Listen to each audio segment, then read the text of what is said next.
Hello student, how are you? This is DP Singh from Vector Classes. तो बच्चों आज हम लोग काफी इंपॉर्टेंट क्लास पे आ रहे हैं जिसमें हम छोटे छोटे टॉपिक्स को डिस्कस करेंगे। तो जिसमें सेल्स, उसके बाद में हम लोग डिस्कस करेंगे ईएमएफ, इंटरनल रेजिस्टेंस और टर्मिनल पोटेंशियल डिफरेंस। ये 4 टॉपिक को डिस्कस करेंगे। तो काफी इंपॉर्टेंट क्लास होने वाली है, ठीक है। तो सबसे पहले तो कॉपी और पेन ले लो और नोट्स बनाने भी स्टार्ट करो, साथ साथ नोट्स भी बनाते रहा करो। जो सेल्फ नोट्स होते हैं वो दैट इज वेरी इंपॉर्टेंट। तो आइए आज हम क्लास स्टार्ट करते हैं बच्चों। तो सबसे पहले हम लोग टॉपिक ले रहे हैं सेल, फिर बारी बारी से चारों टॉपिक्स को हम लोग डिस्कस करेंगे, ठीक है। तो सबसे पहले देखो बच्चों, सेल क्या है। तुम लोग जनरली किसी भी नेटवर्क में या कोई भी क्वेश्चन में जब देखते हो तो यहाँ पे इस टाइप का कोई भी नेटवर्क लगा होता है, लाइक ये इस टाइप का, तो इसी को हम सेल बोलते हैं। हम लोग बोलते थे ये बड़े वाले को हम टेकन एज ए पॉजिटिव और छोटे वाले को हम जो छोटा होता है इसको टेकन एज ए नेगेटिव। तो आज हम लोग इसी को डिटेल में पढ़ने जा रहे हैं। ये क्या होता है एक्चुअली, इसकी वर्किंग क्या है, ये सेल करता क्या है एक्चुअली, ठीक है। तो अगर हम इसको देखें थोड़ा ध्यान से, तो ये जो सेल है, ये केमिस्ट्री में हम लोग देखते थे कि सेल क्या है। सेल में 2 टाइप के इलेक्ट्रोड्स होते हैं, एक को हम एनोड बोलते हैं और एक को हम क्या बोलते हैं, कैथोड। तो इसमें बहुत सारे बच्चों को ये डाउट होता है कि सेल क्या करता है। ये चार्ज को प्रोड्यूस करता है। बहुत जनरल एक रहता है कि यहां से हम लोग जनरली पढ़ते हैं, यहां से करंट आई गया, करंट गया मीन से यहां से चार्ज निकले होंगे और सर्किट में चार्ज गए होंगे और यहाँ पे चार्ज टर्मिनेट होंगे। सेल कभी भी चार्ज को प्रोड्यूस नहीं करता है, पहली चीज तो ये समझने वाली बात है, ठीक है। चार्ज वो क्या करता है, सेल हमेशा, चूंकि सेल में जो इलेक्ट्रोड्स होता है, अभी हम सारी चीजें डिस्कस करेंगे, उसमें बहुत सारी केमिकल रिएक्शंस होती है। उससे क्या होता है, उससे केमिकल रिएक्शन से जो एक्सोथर्मिक रिएक्शंस होती हैं, रिडॉक्स रिएक्शंस होती हैं, ऑक्सीडेशन रिडक्शन रिएक्शंस, उससे केमिकल रिएक्शन से बहुत सारी एनर्जी मिलती है उसको। तो वो एनर्जी क्या करता है, वो चार्ज जो उसको वो एनर्जी दे के पूरे सर्किट में, यानी वो पूरे सर्किट में जो भी सर्किट में तुम्हारे बल्ब लगे हुए हैं या कुछ भी लगा हुआ है ना, टीवी लगी हुई है, तो उनको वो एनर्जी देता है। एक तरह से तुम ये कह सकते हो सेल के बारे में कि सेल क्या है। तो तुम एक कुछ जनरल चीजें देखो सेल के बारे में। तो पहली चीज क्या है सेल, कि इट प्रोवाइड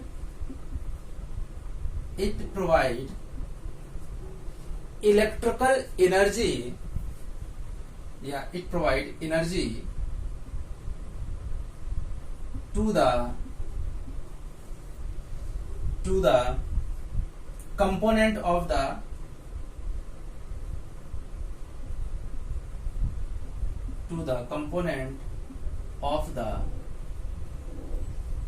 सर्किट। जो भी हमारे सर्किट में कंपोनेंट होंगे उसको वो एनर्जी प्रोवाइड करता है। यानी ये कह सकते हो सेल चार्ज को प्रोड्यूस नहीं करता है, चार्ज को एनर्जी देता है, सो दैट कि वो एनर्जी लेके अलग अलग डिफरेंट कंपोनेंट में वो उनको देता रहता है और फिर आके, यानी वो चार्ज को सर्कुलेट करता है पूरे सर्किट में। अभी हम देखेंगे चीजों को। दूसरा क्या करता है, एक तो ये चीज समझना है कि कभी भी ये चार्ज प्रोड्यूस नहीं करता है, चार्ज को सर्कुलेट करता है सर्किट में। चार्ज को एक तरह से वो पुशिंग फोर्स लगा के चार्ज को भेजता है और चार्ज एनर्जी लेके फिर आता है, फिर उसकी एनर्जी खर्च हो जाती है तो फिर उसको एनर्जी दे देता है। तो चार्ज क्या करता है, प्रोड्यूस ना करते हुए वो चार्ज को कभी प्रोड्यूस नहीं करता है, ठीक है। तो यहाँ पे एक तो जनरल होता है कि चार्ज को प्रोड्यूस करते हैं सेल, तो सेल चार्ज को प्रोड्यूस नहीं करते हैं। तो यहाँ पे लिखना है cell does not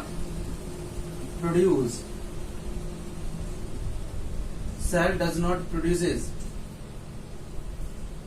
the charges. तीसरी चीज देखो बच्चों, चार्ज क्या करता है, चार्ज एक जो सर्किट है उसमें पोटेंशियल डिफरेंस को मेंटेन करता है, ठीक है।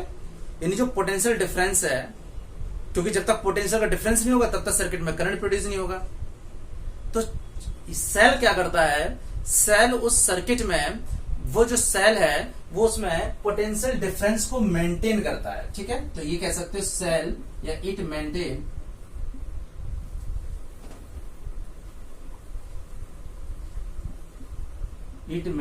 The potential difference, it maintain the potential difference, ठीक है। जल्दी से नोट करो बच्चों। ओके, ये समझ में आ गया, ये सेल के जो मेन फीचर्स हैं। अब आते हैं एक्चुअल में सेल का, हम लोग जो फिजिक्स में सेल पढ़ते हैं, थोड़ा सा हम लोग केमिस्ट्री में आना पड़ेगा, हल्का सा 2 से 4 मिनट तक। तो देखो सेल का जब तक हम उसमें जाएंगे नहीं एक्चुअली में होता क्या है सेल के अंदर, तब तक मुझे ये समझ में नहीं आएगा कि सेल की फीलिंग नहीं आएगी कभी, बस हम रटते रहेंगे ये सेल है, ये है सेल, वो है, ठीक है। तो चलो एक हम लोग सेल ही बना लेते हैं, ठीक। ये केमिस्ट्री में जो इलेक्ट्रोकेमिस्ट्री के पार्ट में डिटेल में पढ़ोगे तुम लोग। तो देखो इसमें क्या होता है बेटा, इसमें इस तरह से प्लेट्स होती हैं, 2 प्लेट होती हैं, सबको पता है।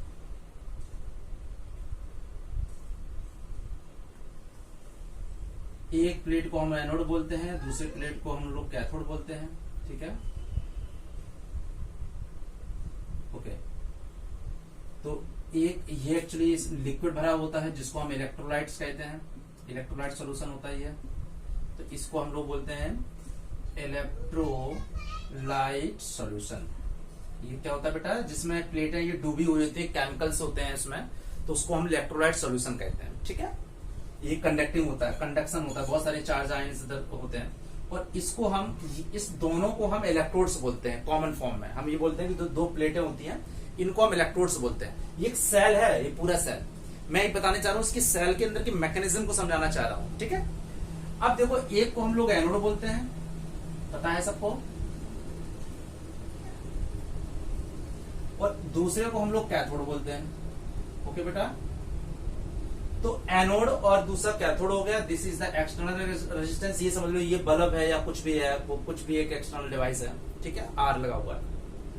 अब क्या होता है, इसमें बहुत सारे, देखो जैसे एनोड है तो इसमें क्या होने लगता है कि इसमें नेगेटिव इलेक्ट्रॉन्स इसकी तरफ इकट्ठे होने लगते हैं, इलेक्ट्रॉन्स पॉजिटिव प्लेट की तरफ इकट्ठे होने लगते हैं, और कैथोड की तरफ एक तरफ ये चार्ज इकट्ठे होने लगते हैं। देखो ये बड़ा बेसिक चीज होती है कि जैसी 2 प्लेटें हमने डिप की किसी लिक्विड के अंदर जिसमें बहुत सारे केमिकल्स भरे हुए थे, तो यहाँ पे चार्ज का कंसंट्रेशन, एक तरफ नेगेटिव चार्ज इकट्ठे होने लगते हैं, जमने लगते हैं, और एक तरफ पॉजिटिव चार्ज इकट्ठे होने लगते हैं, ठीक है। मतलब एनायन एक तरफ और कैटायंस एक तरफ। उससे क्या हुआ, अब देखो इलेक्ट्रॉन्स अब ऐसे, ये जो इलेक्ट्रॉन्स हैं, ये इलेक्ट्रॉन्स ऐसे मूव करने लगते हैं। अब इलेक्ट्रॉन्स इधर आ गया इस तरह से, इलेक्ट्रॉन्स इधर आ गए, इलेक्ट्रॉन्स इधर लेते, इलेक्ट्रॉन ऐसे जाते हैं, इसका मतलब ये समझ लो कि करंट ऐसे जाता है, यही करंट, ठीक। तो बेटा इसका मतलब क्या हुआ, एक एक्सटर्नल सर्किट कंप्लीट हुआ। अब समझने वाली बात यह है कि जैसे ही इलेक्ट्रॉन यहां से, इलेक्ट्रॉन यहाँ पे, चूंकि यहाँ पे ये एनोड था, पॉजिटिव प्लेट थी, तो यहाँ पे नेगेटिव इलेक्ट्रॉन जितने भी इस लिक्विड के अंदर थे वो इसके चिपकने लगे, जमा होने लगे। अब ये इलेक्ट्रॉन क्या करेंगे, ये कंडक्टिंग वायर है, तो इलेक्ट्रॉन यहां से उठ के जाएंगे और पॉजिटिव की तरफ चलते जाएंगे। अब समस्या क्या है कि जब इलेक्ट्रॉन यहां आ गया और इलेक्ट्रॉन यहां से गया और यहां तक आया, तो सर्किट तो कंप्लीट हुआ नहीं, सर्किट अभी कंप्लीट नहीं हुआ। यही ज्यादा समझना है, जरा ध्यान देना है। इलेक्ट्रॉन यहां से गया, इकट्ठा होने लगा, इस प्लेट पे जमने लगा, और यहां से इलेक्ट्रॉन जाके जब दूसरी प्लेट पे आने लगता है, अब इलेक्ट्रॉन को कायदे से यहां से चला, इलेक्ट्रॉन को यहां पे आना चाहिए। अब क्या होता है, जब इलेक्ट्रॉन यहां पे आता है, ये वाला इलेक्ट्रॉन, तब ये वाली नेगेटिव प्लेट इसको अपने पास आने नहीं देती है। एक्चुअल में इस इलेक्ट्रॉन को इधर नहीं आना चाहिए। क्यों? क्योंकि ये नेगेटिव वाला नेगेटिव इलेक्ट्रॉन को कैसे लेगा, रिपल्सिव फोर्स लगाएगा, इलेक्ट्रोस्टैटिक फोर्स।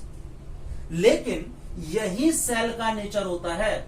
अब सेल क्या करता है, सेल में बहुत सारी रिएक्शंस होती है, इसके अंदर ही बहुत सारी रिएक्शंस होती हैं, जिसको हम एक्सोथर्मिक रिडॉक्स रिएक्शन बोलते हैं। तो देखो इसके बीच में ध्यान देना बच्चों, यहां पे अब क्या होता है, यहां पे एक्सोथर्मिक, यानी ये कह सकते हो एक्सोथर्मिक रिडॉक्स रिएक्शन, जब मैं कह रहा हूं अब इस दोनों प्लेटों के बीच में एक्सोथर्मिक रिएक्शन होती है। एक्सोथर्मिक क्या, जो हीट को प्रोड्यूस करती है, एनर्जी को प्रोड्यूस करती है। तो इस एक्सोथर्मिक से बहुत सारी एनर्जी प्रोड्यूस हुई, और रिडॉक्स रिएक्शन में मतलब उसका ऑक्सीडेशन हुआ और उसका रिडक्शन हुआ। तो एनोड की साइड में ऑक्सीडेशन होता है और कैथोड की साइड में रिडक्शन होता है। ये डिटेल में केमिस्ट्री में पढ़ोगे, और केमिस्ट्री सब लोग पढ़ोगे, चाहे पीसीएम हो चाहे पीसीबी हो, तो ये चैप्टर तो पढ़ोगे। तो बच्चों क्या होता है, जब इसके अंदर रिडॉक्स रिएक्शन होती है तो अब इस इलेक्ट्रॉन की अगर कंडीशन समझ में जिस बच्चे को आ जाएगी, समझ लो उसको पूरा सेल समझ में आ गया। तो देखो सेल का रोल, कायदे से जब इलेक्ट्रॉन यहां से यहां गया, इलेक्ट्रॉन यहां से गया, यहां गया, यहां गया, यहां गया। अब इलेक्ट्रॉन क्या हुआ, जैसे ही वो इलेक्ट्रॉन इधर आया तो इस इलेक्ट्रॉन को इस फोर्स इसने अपोज किया, इसने इधर इलेक्ट्रोस्टैटिक फोर्स लगाया।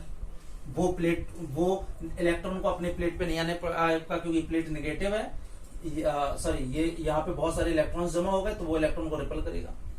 लेकिन अब ये केमिकल रिएक्शन से इतनी ज्यादा एनर्जी यहां से प्रोड्यूस होती है कि वो इलेक्ट्रॉन्स को, अब ये नॉन इलेक्ट्रोस्टैटिक एनर्जी होती है, तो वो क्या करता है, वो इस इलेक्ट्रॉन्स को इतनी ज्यादा एनर्जी देता है और इतनी ज्यादा एनर्जी देता है कि वो इलेक्ट्रोस्टैटिक एनर्जी को वो ओवरकम कर देता है, और वो इलेक्ट्रॉन को निगेटिव जहां पे इलेक्ट्रॉन जमा हुए थे वहां पे वो भेज देता है। और यही जो एनर्जी होती है जो किससे मिली, केमिकल रिएक्शन से मिली। यही सेल का बस रोल होता है कि वो जो इलेक्ट्रॉन्स को इतनी ज्यादा एनर्जी देके फिर से भेजता है, और फिर वो इलेक्ट्रॉन यहां गया, यहां से फिर उसने एनर्जी दी, फिर यहां गया, फिर उसने यहां दी, फिर एनर्जी, क्योंकि यहाँ पे एनर्जी कंज्यूम हुई थी। मान लो यहाँ पे बल्ब लगा होता, सपोज ऐसे समझो कि यहाँ पे एक बल्ब लगा हुआ था तुमने, तो जैसे ही गया तो यहाँ पे गया, यहाँ पे बल्ब जलने में कुछ एनर्जी कंज्यूम हुई, कुछ एनर्जी वेस्ट हुई, कह सकते हो एनर्जी खर्च हो गई। खर्च होने के बाद इलेक्ट्रॉन आया कम एनर्जी लेके, फिर ये इलेक्ट्रॉन के पास इतनी एनर्जी है नहीं कि वो यहाँ आ पाए, तो ये जो केमिकल रिएक्शंस होती हैं ये उस इलेक्ट्रॉन को फिर रिबूस्ट करती हैं। ये कह सकते हो कि अब सेल का काम क्या है, सेल का यही काम है। जब इलेक्ट्रॉन जो यहाँ पे कंज्यूम होते गए, जब बल्ब लगा हुआ था तो बल्ब जलता गया, तो इलेक्ट्रॉन के पास अब एनर्जियां खर्च हो गई। खर्च होने के बाद जो लेस एनर्जी वाला इलेक्ट्रॉन यहाँ पे आया, अब उसके पास इतनी एनर्जी नहीं होती है, बच्चों की अब वो इलेक्ट्रॉन यहां से यहां तक आ पाए, क्योंकि ये नेगेटिव इलेक्ट्रॉन वैसे इसको नहीं आने देते हैं, अब उसके पास वैसी एनर्जी खर्च हो चुकी है। तब सेल का क्या काम है, यही सेल का काम होता है कि वो जैसे ही इलेक्ट्रॉन आता है, अब इस वाले सेगमेंट में इतनी ज्यादा एक्सोथर्मिक रिडॉक्स रिएक्शन होती हैं जो कि हाईली एनर्जी को प्रोड्यूस करती हैं, फिर वो क्या करता है, वो इलेक्ट्रॉन को रिबूस्ट करता है, उसको एनर्जी देता है, और एनर्जी देके फिर वो एक तरह से एनर्जी करके वो फिर से एक तरह से पंप करके इलेक्ट्रॉन्स को फिर यहाँ भेजता है। फिर यहाँ से इलेक्ट्रॉन गया, यहाँ एनर्जी कंज्यूम हुई, कुछ एनर्जी खर्च हुई, फिर एनर्जी कम हुई, कम होने के बाद फिर इसने तो क्या करता है, सेल का क्या काम, अब यहां समझना है सेल का क्या काम है। सेल क्या चार्ज को प्रोड्यूस कर रहा है, नहीं। चार्ज क्या बना रहा, नहीं। अगर यहाँ पे ये रिएक्शन नहीं करता तो ये इलेक्ट्रॉन यहां से गया और यहाँ पे खत्म हो जाता और सर्किट हमारा कंप्लीट ही नहीं होता। तो सेल का जो मेन काम क्या है, सेल केवल इतना करता है कि वो इस इलेक्ट्रॉन को रुकने नहीं देता है, वो इलेक्ट्रॉन को पूरे टाइम सर्कुलेट करता रहता है पूरे सर्किट में। अगर ये सेल नहीं होता, यहाँ पे इलेक्ट्रोलाइट सोल्यूशन नहीं होते, यहाँ पे एक्सोथर्मिक रिएक्शन नहीं होती, तो ये इलेक्ट्रॉन यहां से जाता और यहाँ पे जाके खत्म हो जाता और हमारा सर्किट में कुछ प्रोड्यूस ही नहीं होता, काम ही नहीं करता सर्किट। फिर क्या करना पड़ता, फिर यहाँ पे हमें बार बार इलेक्ट्रॉन को प्रोड्यूस करने वाला कुछ चीज चाहिए थी जो इलेक्ट्रॉन उसको देता रहे। सेल के जेब में इलेक्ट्रॉन्स नहीं होते जो उसने जेब से निकाले इलेक्ट्रॉन यहाँ देता जा रहा, फिर देता जा रहा, यहाँ से गया, यहाँ खत्म हो गया, फिर देता जा रहा, नहीं। ये बहुत मिसकॉन्सेप्ट की बात है। जिन बच्चों को ये समझ में आता है कि कोई सेल के पास इलेक्ट्रॉन्स का भंडार नहीं है जो वो सेल क्या करता है, इलेक्ट्रॉन को देता जाता है, नहीं। सेल का सिर्फ इतना काम है, जो बेचारे इलेक्ट्रॉन के पास एनर्जी खर्च हो गई थी, वो इलेक्ट्रॉन जब इसके पास आते हैं तो वो इलेक्ट्रॉन्स को एनर्जी दे देता है। और उस सेल के पास एनर्जी आती कहां से है, वो सेल के पास एनर्जी आती है केमिकल रिएक्शन को, और वो इतनी जबरदस्त एनर्जी होती है कि वो इलेक्ट्रोस्टैटिक, जो देखो वो इलेक्ट्रॉन की जो इलेक्ट्रोस्टैटिक जो इसको रिपल कर रहा है इलेक्ट्रॉन्स को फील्ड के अगेंस्ट, क्योंकि अगर उनके बीच में फील्ड इधर है तो जो अगेंस्ट द फील्ड लग रही है उसको वो ओवरकम करते हैं। ठीक है, तो सेल का मेन काम क्या है? सेल का मेन काम है कि वो इलेक्ट्रॉन को पूरे सर्किट में घुमाते रहते हैं, घुमाते रहते हैं, घुमाते रहते हैं, और हमारा जो है करंट फ्लो बना रहता है। ये सेल का मेन कंसर्न होता है बच्चों। तो सेल कभी भी ये चार्ज को प्रोड्यूस नहीं करते हैं। सेल केवल और केवल सेल का ये काम होता है।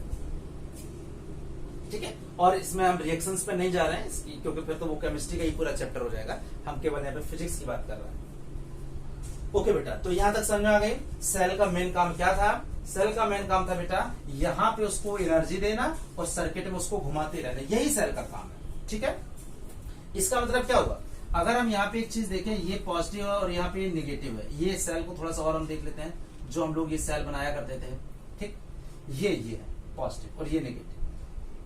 तो अभी हम देखते थे सेल अगर यहाँ इलेक्ट्रॉन्स यहाँ से जा रहे हैं, ऐसे करंट यहाँ जा रहा है, तो इलेक्ट्रॉन को यहाँ से आना चाहिए। तो सेल क्या करता है? सेल उस इलेक्ट्रॉन्स को जो उनके बीच में इलेक्ट्रोस्टैटिक फोर्स लग रहा है उसको ओवरकम करके इतनी ट्रेमेंडस अमाउंट की एनर्जी देता है उसको कि तुरंत वो इलेक्ट्रॉन जंप कर जाता है। अगर ऐसा नहीं करता तो इस सर्किट बीच में ओपन ही रहता। सर्किट कभी भी, सर्किट जब एक इलेक्ट्रॉन क्रॉस नहीं कर पा रहा है तो वो सर्किट चलता ही कैसे? चलता ही नहीं। इसका मतलब बच्चों क्या हुआ? आई थिंक समझ में आ गया होगा सेल का काम। सेल का सिर्फ ये काम है कि इधर कम एनर्जी वाले इलेक्ट्रॉन को जंप करवाना। एक तरह से ये समझ दो, उसको इतना बूस्ट कर देना एनर्जी लेके, और वो जब हाई एनर्जी इलेक्ट्रॉन जब यहाँ पे आता है, हालांकि उस पर फोर्स अपोजिट लग रहा, फिर भी वो उधर आ जाता है। ठीक है, तो ये जो केवल काम होता है बेटा, ये जो काम होता है यही केवल सेल का काम है। ठीक है, आई थिंक समझ में आ गया होगा बच्चों सेल का मतलब। ठीक है, ओके, अब आते हैं इलेक्ट्रोमोटिव फोर्स पे। जल्दी से नोट कर लो। तो सेल के बारे में जो लोग ये समझते हैं सेल चार्ज को प्रोड्यूस करते हैं, वो कभी नहीं करते हैं। सेल का केवल काम होता है चार्ज को फ्लो करवाते रहना, किसी तरह से चार्ज जो हैं उनको रोटेट करते रहना, यही काम होता है सेल का। ठीक है, ये एक सेल है। अच्छा बच्चे लोग सेल और बैटरी में कंफ्यूज मत हुआ करो। अगर मेरे मुंह से कहीं बैटरी निकल जाए, जब बहुत सारे सेल लगा देते हैं तो वही बैटरी बन जाती है। ठीक है, सेल एक यूनिट आइडेंटिटी को सेल कहते हैं। ठीक है, जैसे हम लोग बायो में भी सेल पढ़ते हैं। सेल क्या है? सेल मतलब मीन्स बहुत छोटी आइडेंटिटी। ठीक है, उसको हम सेल कहते हैं। ओके, अब बात करते हैं बच्चों ईएमएफ की। ईएमएफ देखो नाम से पता चल रहा है electromotive force. Electromotive force, electromotive force नाम से तो ऐसा लग रहा है जैसे ये फोर्स है, और फोर्स है तो इसकी ऐसा यूनिट न्यूटन होनी चाहिए। बहुत से बच्चों को तो लग रहा होगा फोर्स है, सर ने तो इलेक्ट्रोमोटिव फोर्स बोला, लेकिन ये फोर्स उसको से नहीं होता है। ये इलेक्ट्रोमोटिव फोर्स कोई फोर्स नहीं है, ये एक्चुअल में क्या होता है? इलेक्ट्रोड्स के बीच का पोटेंशियल डिफरेंस। बस बशर्ते क्या है? इसमें करंट फ्लो नहीं होना चाहिए। क्या नहीं होना चाहिए? Current flow. अगर मैं निकालूं तो सेल अगर इलेक्ट्रोमोटिव फोर्स क्या है, तो दोनों इलेक्ट्रोड्स के बीच का पोटेंशियल डिफरेंस। कब? जब सर्किट इज ओपन, उसमें सर्किट में करंट नहीं जाना चाहिए। तो लिख दो ईएमएफ क्या है? It is a potential difference. क्या लिखना बेटा? It is a potential difference, potential difference, it is a potential difference between the electrodes, it is a potential difference between the electrodes of a cell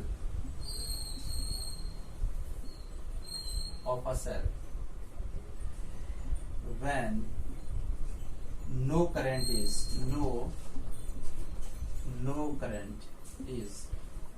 flows. No current flow मतलब open circuit लिख सकते हो। Open circuit. देखो बेटा, अगर हम circuit को open कर दें, अब देखो ईएमएफ और टर्मिनल पोटेंशियल डिफरेंस में बहुत बच्चे कंफ्यूज होते हैं कि ईएमएफ क्या होता है, टर्मिनल पोटेंशियल डिफरेंस क्या होता है। देखो अगर बेटा, अगर एक चीज समझो, मान लो तुम मार्केट में सेल लेने गए।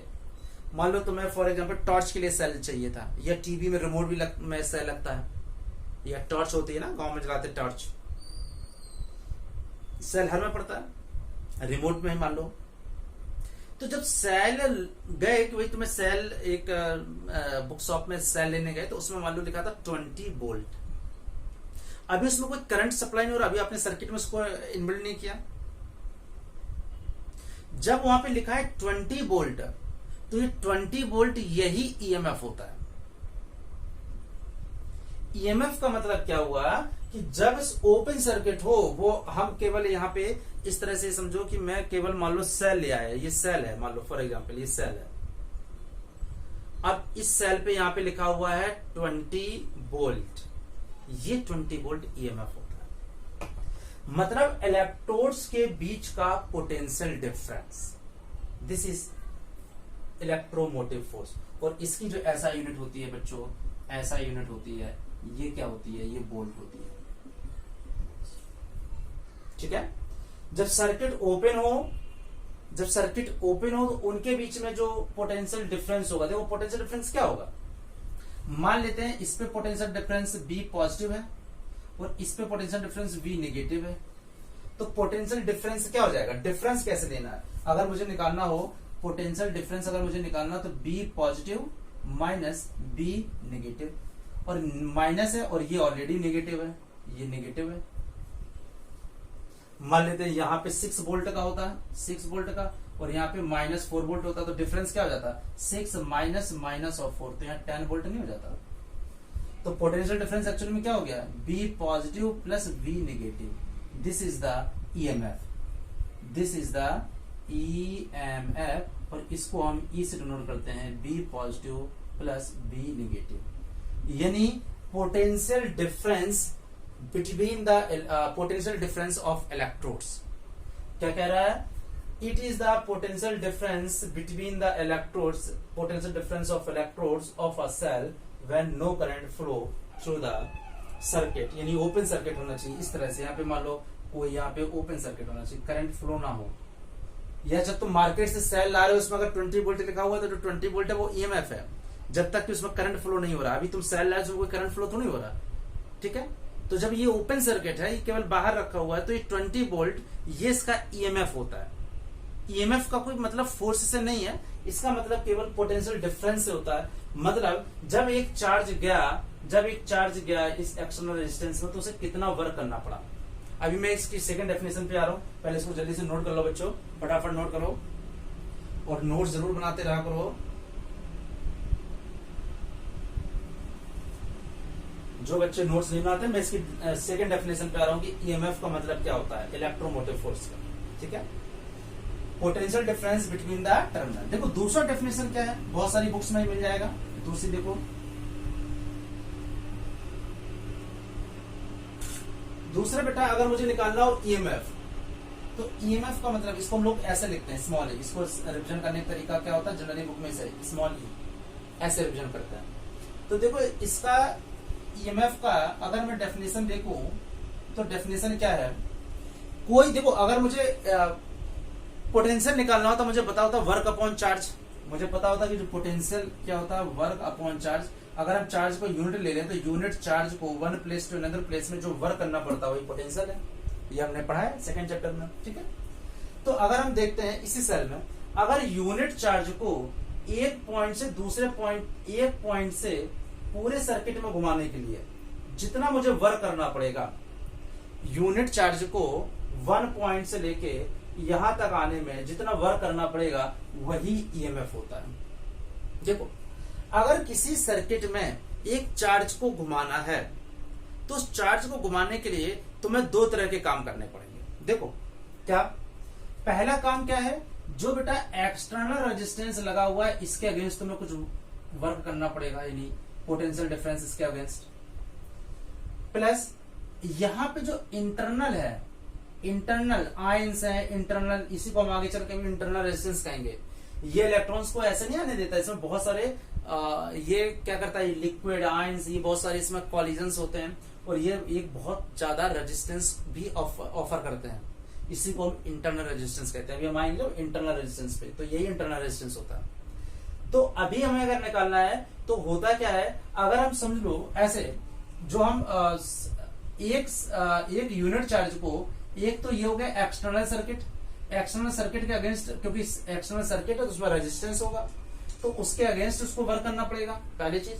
दूसरी, उसको चार्ज को अंदर भी तो आना है सेल के, तो अंदर भी तो रेजिस्टेंस लग रहे हैं, अंदर आयंस है, अंदर भी बहुत सारे कॉलिजन्स होते हैं, बहुत सारा डिफ्लेक्शन होता है, तो अंदर भी उसको एक रेजिस्टेंस ऑफर्ड हो रहा, तो बाहर वाला रेजिस्टेंस के अगेंस्ट वर्क करना पड़ेगा और अंदर वाले रेजिस्टेंस के अगेंस्ट वर्क करना पड़ेगा, यानी दोनों रेजिस्टेंस के अगेंस्ट वर्क करना पड़ेगा। अगर एक चार्ज को पूरे सर्किट में घुमाना है तो उसे दो तरह के ऑब्स्टिकल है, रेजिस्टेंस मिल रहा है, एक तो बाहरी रेजिस्टेंस और एक अंदर वाला रेजिस्टेंस, तो दोनों के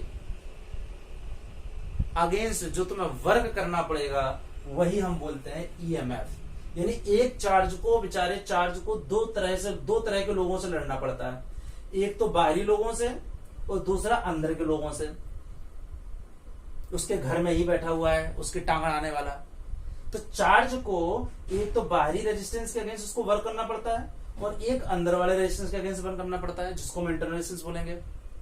तो जो दोनों रेजिस्टेंस के अगेंस्ट जो वर्क करना पड़ता है, जो टोटल वर्क होता है, उसको कहेंगे हम electromotive force.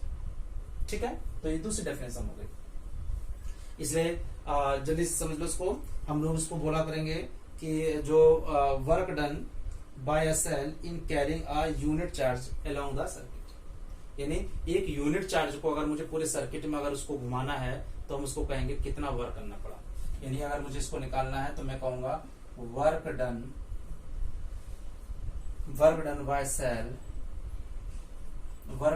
Bye cell of unit charge, कुछ भी लिख लो, work done by a cell in carrying a unit charge, work done by a cell इन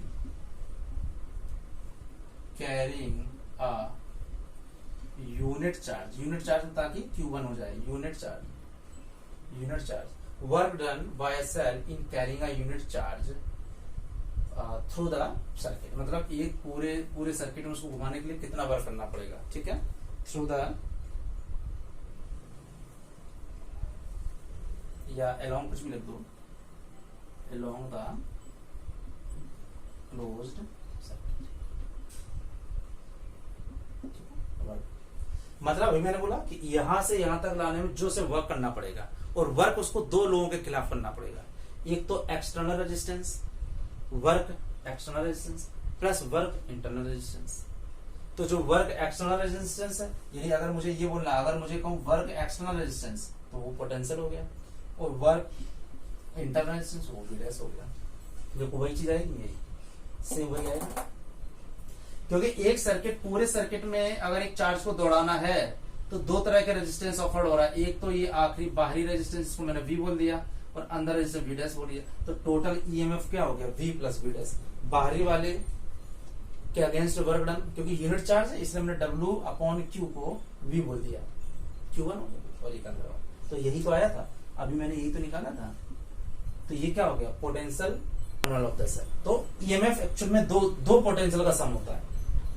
ठीक है, तो दोनों डेफिनेशन से ओवरऑल मीनिंग एक ही निकलती है। ठीक है, तो जनरल हमने जो पहले डेफिनेशन बोली थी तब क्या बोली थी कि अगर ओपन सर्किट है तो उनके जो टर्मिनल यानी potential difference between the terminal of the cell, वही ईएमएफ होता है, वही ये भी ईएमएफ आया।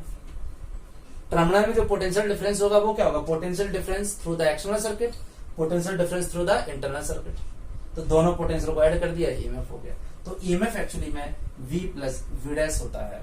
ठीक है, और अभी अगर मैं इंटरनल रेजिस्टेंस, अगर हम इसके इंटरनल रेजिस्टेंस को R मान लें, तो अगर एक्सटर्नल रेजिस्टेंस को कैपिटल R मानते तो देखो V इक्वल टू IR और ये हो जाता है I स्मॉल r, तो यहाँ से I को, अभी हम इस चीज को आगे जब हम इंटरनल रेजिस्टेंस पढ़ा देंगे तब हम इस पे आएंगे। तो पहले से ये समझ में आ गया होगा, ईएमएफ आ गया V plus V dash, work done through the external circuit plus work done through the internal. मैंने दो डेफिनेशन बताई, जो तुम्हें अच्छी लगे वो तुम कर सकते हो। ओके बेटा, जल्दी से नोट करो फटाफट। फिर हम आते हैं इंटरनल रेजिस्टेंस पे, जल्दी से देखो ओके, तो ईएमएफ क्या है? जब सेल को आप मार्केट से लाते हो और सेल में अगर लिखा हुआ है 20 वोल्ट, तो वो सेल में जो 20 वोल्ट लिखा होता है बेटा, वही ईएमएफ है, वो टर्मिनल वोल्टेज नहीं होता है। अभी मैं डिफरेंस बताऊंगा। टर्मिनल वोल्टेज कब होता है? जब तुम उस सेल को रिमोट में लगा देते हो, जब तुम उस सेल को सर्किट में लगा देते हो, तब उस सेल के अक्रॉस जो पोटेंशियल डिफरेंस होता है उसको टर्मिनल पोटेंशियल डिफरेंस कहते हैं। और अभी हम देखेंगे कि जब मार्केट से लाते हैं उसमें 20 लिखा होता है, जब हम उसको सर्किट में लगाते हैं तब उसका 20 नहीं होता है, कुछ कम हो जाता है। ठीक है, उस पर हम आगे आएंगे। तो अब आते हैं इंटरनल रेजिस्टेंस। ओके बेटा,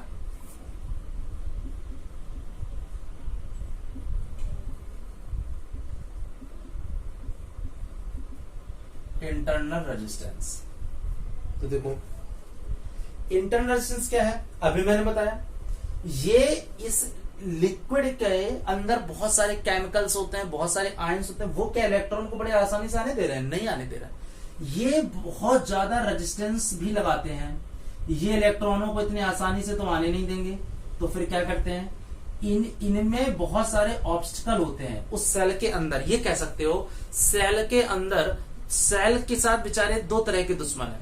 एक तो एक्सटर्नल सर्किट में जो रेजिस्टेंस होगा वो, दूसरा सेल के अंदर। तो सेल के अंदर क्या होगा? दो प्लेटें होंगी, उसके बीच में सारा लिक्विड भरा हुआ, इलेक्ट्रोलाइट्स होंगे, तो उसके बीच में आयंस होते हैं, तो बहुत सारा रेजिस्टेंस ऑफर करते हैं ये केमिकल्स। उसको हम इंटरनल रेजिस्टेंस कहते हैं। सेल के अपना दुश्मन, सेल के अंदर अपना दुश्मन कहते हैं ना। घर के अंदर ही कोई दुश्मन बैठा हो, कहते हैं ना घर के अंदर कोई दुश्मन। तो वो जो स्मॉल आर होता है, वो उस चार्ज को, एक तो इससे तो लड़ना ही लड़ना है जब चार्ज को, लेकिन इसके अगेंस्ट भी काम करना पड़ता है,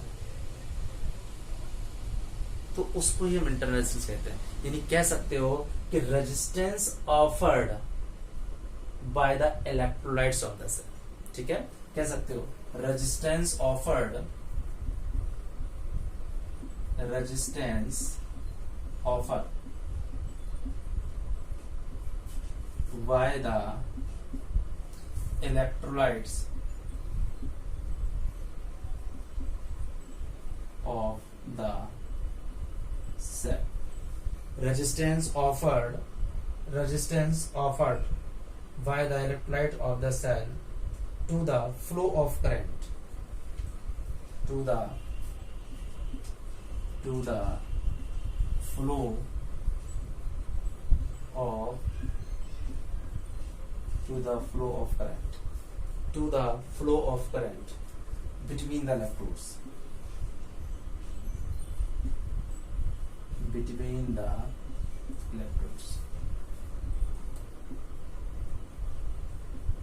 resistance offered by the electrolytes of the cell.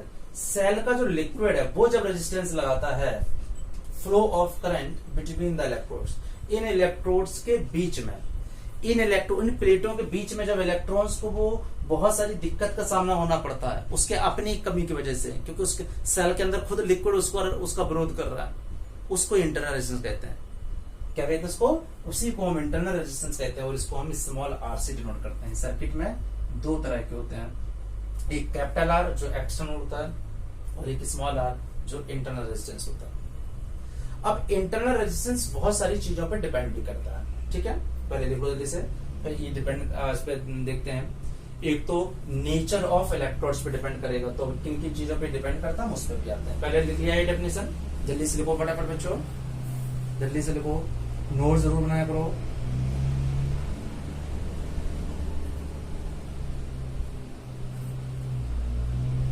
अब मैं इसको रब कर दे रहा हूं, पॉज करके लिखते रहा करो। अब ये इंटरनल रेजिस्टेंस किन किन चीजों पे डिपेंड करता है देखो बेटा। तो अब देखो, पहला तो है नेचर ऑफ इलेक्ट्रोलाइट्स पे, देखो किन किन पे डिपेंड करता है internal resistance, nature of electrolytes.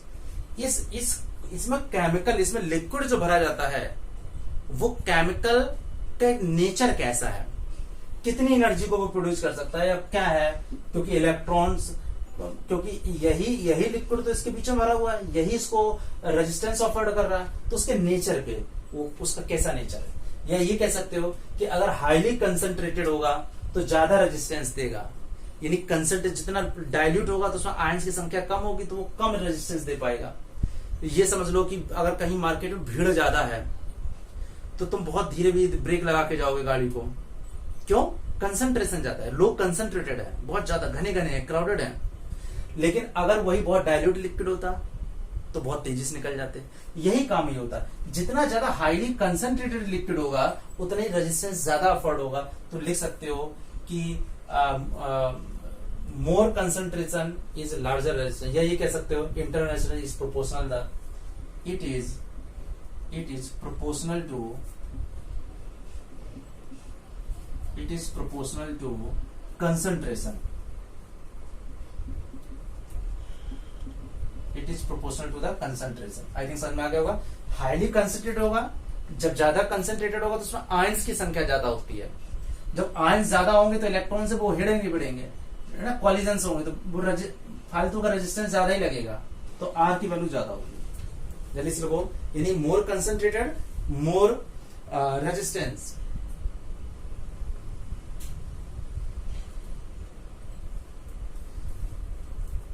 Next, अब देखो अगर प्लेट एरिया ज्यादा हुआ बच्चों, अगर इस प्लेट का एरिया ज्यादा हुआ तो इलेक्ट्रॉन्स को आने में थोड़ी दिक्कत कम होगी। कम एरिया हुआ तो सारे को वहीं पे इकट्ठा होना है, तो क्राउडिंग ज्यादा होगी तो उनको रेजिस्टेंस ज्यादा अफोर्ड होगा।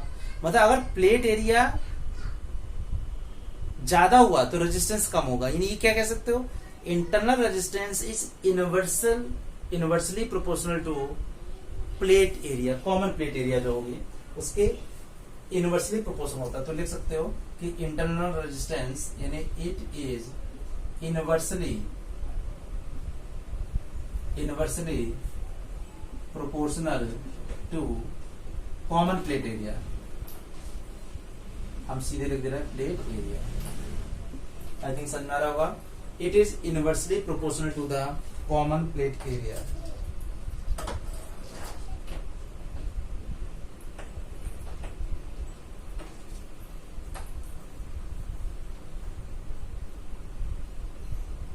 अब देखो अगर इट इज प्रोपोर्शनल टू, देखो अगर इन प्लेटों के बीच का डिस्टेंस ज्यादा हुआ बच्चों, ज्यादा हुआ तो ज्यादा दूरी चलना पड़ेगा तो उनको रेजिस्टेंस ज्यादा लगेगा।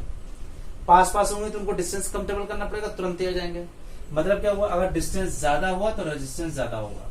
ठीक है, तो ले सकते हो कि डिस्टेंस ज्यादा तो रेजिस्टेंस ज्यादा। तो ये कह सकते हो कि it is proportional to distance between the plate. ऐसे कह सकते हो it is proportional to distance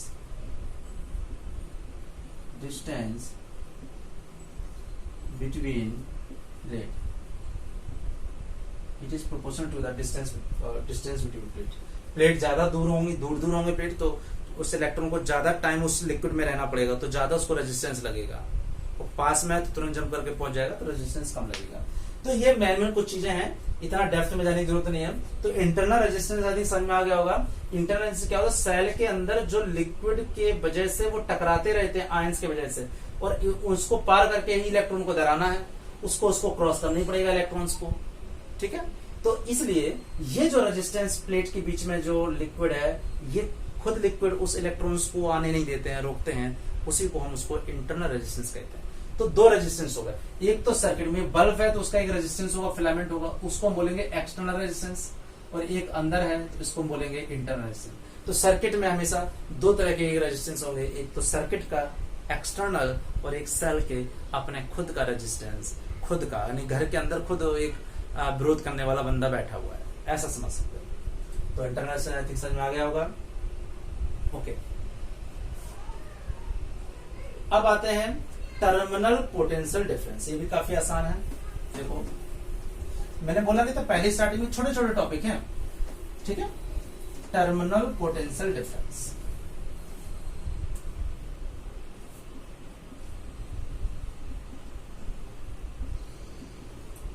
terminal potential difference, देखो अभी मैंने बोला था ईएमएफ और टर्मिनल पोटेंशियल डिफरेंस में क्या अंतर है। सेल को जब मार्केट में देखा था, रैपर में लिखा था 20 वोल्ट, वो उसका ईएमएफ है। जब तुम उसको सर्किट में फिट कर देते हो तब उसका जो वोल्टेज है, यानी ये कह सकते हो जब उसमें करंट फ्लो हुआ तब सेल के अक्रॉस जो पोटेंशियल डिफरेंस होगा उसको हम टर्मिनल कहेंगे। यानी ये कह सकते हो पोटेंशियल डिफरेंस जब कब अक्रॉस द सेल, इस सेल के अक्रॉस जब करंट फ्लो हो रहा है, तो जब करंट फ्लो हो रहा है तो ऑब्वियस सी बात है फिर थोड़ा सा उसका कम हो जाएगा टर्मिनल पोटेंशियल डिफरेंस। ठीक है, तो टर्मिनल पोटेंशियल डिफरेंस को अगर तुम्हें डिफाइन करना है बेटा तो कैसे करोगे, the potential drop across the terminal, the potential drop across the potential drop across the terminals of cell when current flows। देखो potential drop across the terminal of the cell when current flows, जब current flow हो रहा हो, ये important है। जब current flow ना हो रहा हो तो वो ईएमएफ है। जब हम मार्केट से ला रहे थे उस समय करंट हमने कोई सर्किट उसको फिट नहीं किया, जब तक आप सर्किट में फिट नहीं करोगे तब तक वो ईएमएफ है। और जैसे मैंने इसको सर्किट में फिट कर दिया तब उस सेल के अक्रॉस जो पोटेंशियल डिफरेंस होगा वो कम हो जाएगा। देखो उसको अगर हम एग्जाम्पल के थ्रू देते हैं ऐसा क्यों होता है, ठीक है, ऐसे ही समझते हैं टर्मिनल पोटेंशियल डिफरेंस ऐसा क्या है। पहले इसको नोट कर लो जल्दी से, फिर मैं बताता हूं उसका। और इसको हम लोग वी से नोट करते हैं, ये भी लिख लेना, उसको ई से। ये टर्मिनल पोटेंशियल डिफरेंस को जनरली हम पोटेंशियल डिफरेंस भी बोल देते हैं।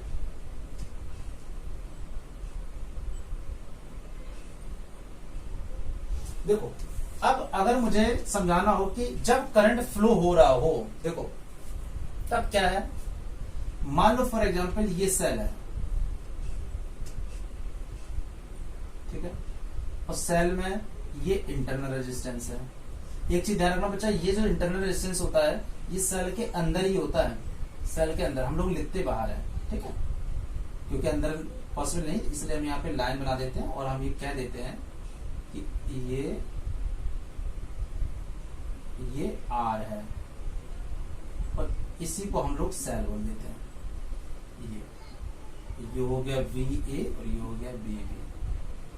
अब देखो अगर मुझे पोटेंशियल डिफरेंस निकालना हो फॉर एग्जांपल, तो अगर इसमें करंट जा रहा हो, देखो जब तक करंट नहीं जा रहा तब तक तो कोई दिक्कत नहीं है, तब तक तो ईएमएफ है। अब क्या होगा, अब देखो अगर जब करंट इसमें जा रहा है तो अगर मैं इसके अक्रॉस पोटेंशियल डिफरेंस निकालूं, ठीक है, तो क्या होगा बच्चों, इसके अक्रॉस देखो अगर मैं पोटेंशियल डिफरेंस निकालूं वी ए माइनस बीबी अगर मुझे निकालना हो, तो देखो ध्यान दो, वी ए माइनस अगर मुझे बीबी निकालना हो तो देखो क्या होगा, इसके अक्रॉस एक तो इसके अक्रॉस पोटेंशियल ड्रॉप होगा जिसको हम क्या बोले, करंट आई जा रहा है, रेजिस्टेंस ओम्स लॉ से अगर हम निकालें आई आर, और प्लस यहां से बाहर वाले से निकालते हैं तो प्लस होगा, ये हम किरचॉफ लॉ में ज्यादा बेटर समझेंगे। तो ये देखो v क्या हो गया, यानी यहाँ पे जो v हुआ वो हो गया e और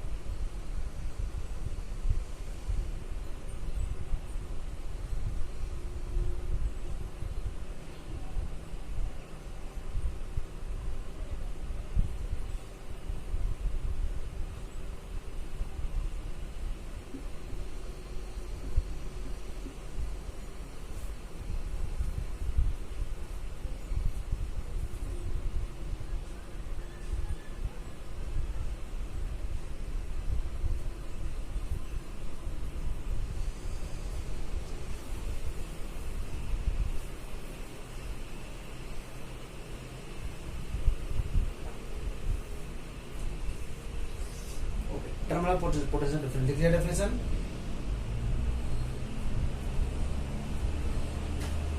ठीक है, एक्चुअली टर्मिनल पोटेंशियल डिफरेंस क्या हुआ, जब करंट फ्लो कर रहे हैं तब उसके बीच में कितना होता है। देखो एक्चुअली होता क्या है, ये समझने वाली बात है। जैसे सेल में मान लो मैं 20 वोल्ट की एक सेल लाया, ध्यान दो, और यहाँ पे रेजिस्टेंस था 5 ओम का, ठीक है, ध्यान दो। तो अब हमारे हिसाब से अगर मैं इसमें करंट निकालूं आई, देखो एक मैंने ऐसा एग्जांपल लिया तो ज्यादा बेटर समझ आएगा। आई निकाला तो आई मुझे पता होता I equal to V upon R, V 20 था और यहाँ पे 5 ओम था, तो यहाँ पे क्या आ जाएगा 4 एम्पियर आ जाएगा। तो मुझे पता चल गया कि करंट 4 एम्पियर है। यानी अगर मैं मार्केट से 20 वोल्ट का एक सेल लाया जिसमें 20 वोल्ट लिखा हुआ था, तो 20 वोल्ट आया, तो मेरे हिसाब से करंट क्या कर रहा था, करंट उसके हिसाब से 4 एम्पियर हो गया था। अब मैंने चेक करने के लिए क्या किया, ये सही है या गलत है, इसको चेक करने के लिए मैंने एक काम किया, क्योंकि सेल था तो उसका एक इंटरनल रेजिस्टेंस भी होगा और ये एक एक्सटर्नल रेजिस्टेंस हो गया। तो देखो क्या हुआ बच्चों, हमने ये 5 ओम का रेजिस्टेंस था, हमने इसके अक्रॉस पोटेंशियल मेजर करने के लिए इसके अक्रॉस एक वोल्टमीटर लगा दिया और करंट कितना जा रहा था उसको चेक करने के लिए हमने करंट कितना जा रहा था मैंने चेक करने के लिए यहाँ पे एक अमीटर लगा दिया। यहाँ बैटरी कितनी थी 20। ये इंटरनल रेजिस्टेंस था जिसके बारे में हमने ध्यान नहीं दिया, ये कैलकुलेशन में हमने आर को इग्नोर कर दिया। अब देखो अब क्या करते हैं कि अगर हमें ये निकालना होता है बच्चों, देखो जब हमने इसको सर्किट में लगाया तब हमने करंट की रीडिंग को ऑब्जर्व किया, इसके हिसाब से करंट 4 एम्पियर आ रहा था। लेकिन जब हमने इसको रीड किया तब मैंने ये पाया कि 4 एम्पियर से कम था और मान लिया करंट 2 एम्पियर था। ये तो हम रीडिंग को पढ़ लेंगे। मतलब क्या हुआ, 4 एम्पियर का करंट जो मेरे कैलकुलेशन में आया था, लेकिन जब मैंने एक्चुअल में एम्पियर लगाया तो उसकी रीडिंग देखी तो 2 एम्पियर आ रहा। तो मैं बड़ा शॉक्ड ये हो गया कि 4 एम्पियर का 2 एम्पियर नहीं, आधा 2 एम्पियर कहां चला गया। इसका मतलब क्या हुआ, जब 2 एम्पियर का करंट इसके अंदर गया तो इसके अक्रॉस जो वोल्टेज होना चाहिए था वो 5 इंटू 2 यानी 10 होना चाहिए। यानी अगर मैं वोल्ट निकालूं तो 2 इंटू 5 यानी 10 वोल्ट होना चाहिए। अभी तो मैंने ये देखा कि ये 10 वोल्ट का था, वो अभी मैंने ये पढ़ा कि ये वोल्ट क्या था बेटा, ये 20 वोल्ट का था। तो मेरे दिमाग में अब ये बड़ा कंफ्यूजन आ गया कि ये 20 वोल्ट 10 वोल्ट बन गया, तो इसका 10 वोल्ट कहां गया, इसका 10 वोल्ट कहां गया। ये 10 वोल्ट बेटा ये खा गया, वो सेल खुद खा गया। तो जनरली हम जो कैलकुलेशन में 20 वोल्ट लेते हैं वो 20 वोल्ट नहीं होता है, 20 वोल्ट से बहुत कम होता है। क्यों कम होता है, कम इसलिए होता है क्योंकि सेल के अंदर का भी तो रेजिस्टेंस होता है जिसको हम इंटरनल रेजिस्टेंस कहते हैं। तो यही काम टर्मिनल में है, जब करंट जा रहा है तो उस सेल के टर्मिनल के आगे इसके अक्रॉस जो पोटेंशियल डिफरेंस होता है, इस सेल के अक्रॉस, इस सेल के अक्रॉस जो पोटेंशियल डिफरेंस होगा, इस सेल के अक्रॉस जो पोटेंशियल डिफरेंस होता है बेटा, उसी को हम क्या बोलते हैं, इसी को हम बोलते हैं terminal potential difference across the cell. समझा गया? ओके ठीक है। तो टर्मिनल मतलब क्या हुआ, एक तरह से सेल का potential difference between when the current is flow, और ईएमएफ क्या हुआ when current is not flow. तो देखो अब क्या करना है, इस पूरे पोर्शन में एक चीज मुझे देखनी है कि अगर हमें यहाँ पे सेल का मान लो फॉर एग्जाम्पल एक हम एक डेरिवेशन करते हैं, तो हम ये कह सकते हैं रिलेशन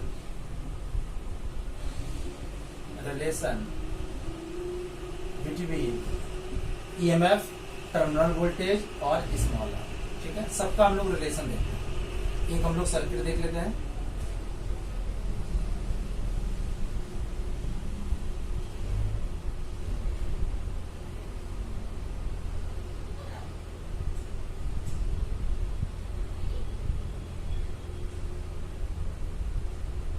ये बेटा हमारा सेल हो गया, ध्यान देना। इसका ईएमएफ ई है, आर है, ये एक्सटर्नल रेजिस्टेंस, करंट यहां से आई गया, आई। तो अभी देखो बेटा मैंने ये पढ़ा कि जो ईएमएफ होता है, देखो मैंने अभी यही तो पढ़ा कि जो ईएमएफ होता है वो एक तो यूनिट चार्ज को लाने के लिए जो एक्सटर्नल वर्क डन करना पड़ेगा एक्सटर्नल सर्किट के अगेंस्ट, वो भी, प्लस उस चार्ज को पहले यहां से गए यहाँ से देखो यही तो ईएमएफ था, ये हमने पढ़ा ए और ये पढ़ा बी। तो देखो हमने ईएमएफ में क्या पढ़ा था, अगर हम देखें डेफिनेशन बाय द, अगर मैं यहाँ पे कहूँ या मैं यहाँ पे कहूँ by the definition of EMF, by the definition of EMF, तो ईएमएफ क्या था, वर्क डन इस ए से बी तक, work done of unit charge को ए से बी तक लाने हैं। फिर वर्क डन बी से ए, इस सेल के अंदर भी तो ये जो चीज है ना, ये चीज ये है, ये समझना आपको। तो अब तुम्हें दो करना पड़ेगा, क्या करना पड़ेगा, work done by unit charge from A to B, A से लेके बी, यहां तक काम कितना करना था, plus work done by unit charge from B to A. अब ये बी है और ये ए बी, ये पहले यहां से यहां तक, फिर यहां से यहां तक, फ्रॉम बी टू ए। तो देखो दो तरह के काम हो गए, एक तो ए से बी वाला हमारा एक्सटर्नल सर्किट था जो वी हुआ, और फिर ये क्या हो गया, वी डैश हो गया। अब हम देखते हैं बाय ओम्स लॉ। तो देखो यहां देखते हैं यूजिंग ओम्स लॉ। देखो V इक्वल टू V, इसके क्रॉस जो V था वो क्या था, आई आर, और जो V डैश था वो क्या था, I, तो वही गया। अब ये है, तो ये क्या हुआ, I में I जा रहा है, रेजिस्टेंस R, तो E क्या हो जाएगा बेटा, I R plus I small R. तो यहां से I आ जाएगा E अपॉन R प्लस, ये रिलेशन हो गया E I equal to E upon R plus. Generally हम लोग कैलकुलेशन में स्मॉल r को इग्नोर कर देते हैं, जब हम लोग कैलकुलेशन बच्चों करते हैं तो हम r को क्या कर देते हैं, इग्नोर कर देते हैं, तो सीधे सीधे V अपॉन R कर देते हैं। जब r को इग्नोर कर दोगे, तो जब r को इग्नोर कर दोगे तब E और V में कोई डिफरेंस नहीं रहेगा, ठीक है। लेकिन तब I दोनों केस में सेम आएगा, लेकिन एक्चुअल में R को इग्नोर नहीं किया जाता भाई, इसके अंदर कुछ ना कुछ तो रेजिस्टेंस होगा ही होगा उस सेल के अंदर। हम लोग जनरली कैलकुलेशन करते हैं, उस कैलकुलेशन में हम लोग क्या करते हैं, R को इग्नोर कर देते हैं, तो जनरली हम I ले लेते हैं, I equal to V upon R, सीधा हम ओम्स लॉ को फॉलो कर देते हैं। लेकिन अगर उसके अंदर कुछ ना कुछ अगर हम R को कैलकुलेशन का पार्ट बनाएंगे, तब I वो V अपॉन R वाला I नहीं रहेगा, फिर I उससे कुछ चेंज होगा, कुछ R ये चीज ज्यादा हो जाएगी तो I कुछ कम हो जाएगा। यानी सर्किट में जो पहले 4 एम्पियर करंट आ रहा था वो एक्चुअल में 4 से कम आ रहा था, जो कि हमने फिर 2 एम्पियर दिया था, ठीक है। तो ये एक रिलेशन आ गया, सिंपल सा रिलेशन होता है। तो ये आज की क्लास में हमने सेल, ईएमएफ, इंटरनल रेजिस्टेंस और टर्मिनल पोटेंशियल डिफरेंस देखा। तो इस क्लास के नोट्स बना लो बेटा। All the very very best, take care.